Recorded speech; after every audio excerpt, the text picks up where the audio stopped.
नमस्कार दोस्तों, स्वागत है आपका हमारे YouTube चैनल में। तो दोस्तों, आज हम इस वीडियो में जानने वाले हैं कि नीट क्या है, नीट का पेपर कौन से स्टूडेंट दे सकते हैं, इसके लिए योग्यता क्या होनी चाहिए, नीट के ज़रिए हम डॉक्टर कैसे बनते हैं। तो दोस्तों, आज का वीडियो बहुत नॉलेजफुल होने वाला है, तो वीडियो को बिना स्किप किए पूरा ज़रूर देखें, क्योंकि आज हम नीट पर पूरी डिटेल में डिस्कस करने वाले हैं। तो वीडियो को बिना देरी किए शुरू करते हैं। लेकिन इससे पहले अगर आपने हमारे यूट्यूब चैनल को सब्सक्राइब नहीं किया है तो चैनल को जल्द से जल्द सब्सक्राइब कर लें, ताकि इसी प्रकार की और इन्फॉर्मेटिव वीडियो आप तक बिना सर्च किए पहुंच सके। तो वीडियो में आगे बढ़ते हैं। तो हमारा आज का टॉपिक है नीट। नीट का full form national eligibility cum entrance test होता है। नीट एग्ज़ाम की शुरुआत 5 मई 2013 को हुई थी। 2013 के पहले इसका नाम AIPMT था। AIPMT को ही आगे चलकर 2013 में नीट में कन्वर्ट कर दिया गया। नीट एग्ज़ाम की कमांड 2018 तक MCI यानी कि मेडिकल काउंसिल ऑफ इंडिया के हाथों में थी। फिर 2018 के बाद इसे NTA के अंडर कर दिया गया और फिर 2018 से आज तक नीट एग्ज़ाम को केवल NTA ही कंडक्ट कराता है।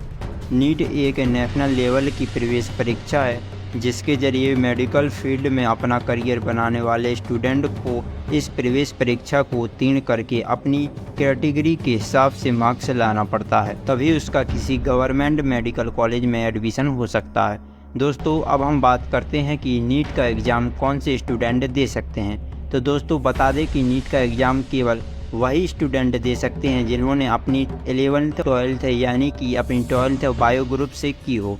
इसके अलावा अन्य सब्जेक्ट ग्रुप के स्टूडेंट इस एग्ज़ाम को नहीं दे सकते हैं। अब हम बात करते हैं कि नीट के सिलेबस। तो दोस्तों, नीट के एग्ज़ाम में वैसे तो केवल 3 विषय फिजिक्स, केमिस्ट्री, बायोलॉजी से ही क्वेश्चन आते हैं। देखने में ये तीनों सब्जेक्ट बहुत नॉर्मल लगते हैं, लेकिन इन्हीं सब्जेक्ट को पूरा कवर करने में स्टूडेंट्स की 2 से 3 साल ऐसे ही आराम से निकल जाते हैं, क्योंकि जब आपका सपना डॉक्टर बनने का है तो उसके लिए संघर्ष भी आपको उसी के लेवल का करना होगा, तभी आपका डॉक्टर बनने का ड्रीम पूरा हो सकता है। अब हम बात करते हैं नीट एग्ज़ाम के मार्क्स के बारे में। तो दोस्तों, नीट का एग्ज़ाम टोटल 720 मार्क्स का होता है, जिसमें टोटल 200 क्वेश्चन पूछे जाते हो और ये क्वेश्चन 720 मार्क्स के होते हैं।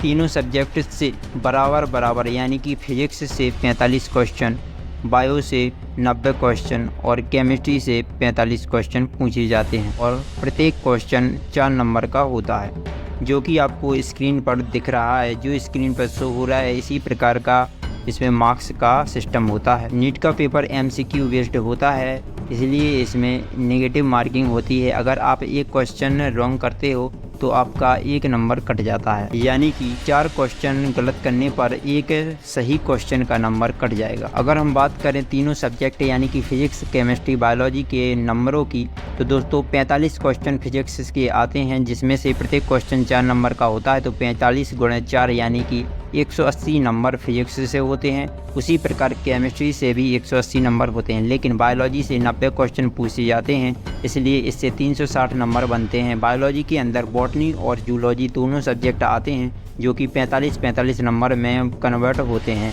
इसलिए बायोलॉजी का पूरा जो भार होता है वो 90 क्वेश्चन यानी कि 360 नंबर का होता है।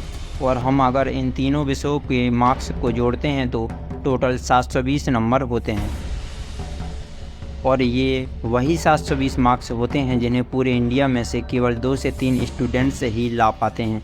लेकिन जो इस साल यानी कि 2024 में नीट एग्ज़ाम के साथ जो धोखाधड़ी हुई है, उससे 2-3 नहीं बल्कि टोटल 67 स्टूडेंट के 720 में से 720 मार्क्स आए हैं।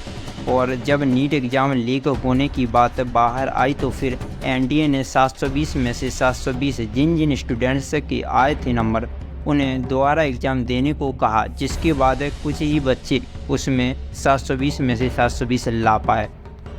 पेपर लीक के मामले में आपकी क्या राय है, कमेंट बॉक्स में ज़रूर बताएं। तो वापस आते हैं अपने उसी टॉपिक पे।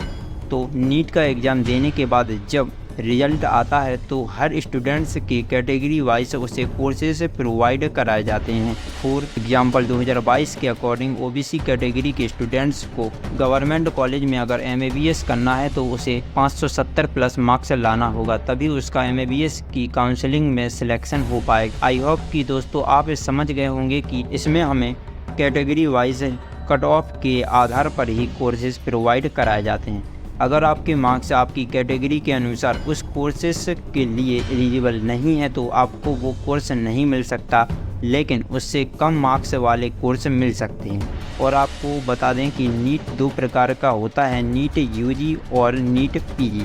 और हम अभी जिसकी बात कर रहे हैं वो है नीट यूजी। और जब किसी स्टूडेंट्स का नीट यूजी में सिलेक्शन हो जाता है तो उसके बाद उसे नीट पीजी की तैयारी करनी होती है, तभी वो प्रोफेशनल डॉक्टर बन सकता है। तो दोस्तों कैसा लगा आपको हमारा ये वीडियो? अगर वीडियो पसंद आया हो तो वीडियो को लाइक करके अपने दोस्तों में शेयर ज़रूर करें।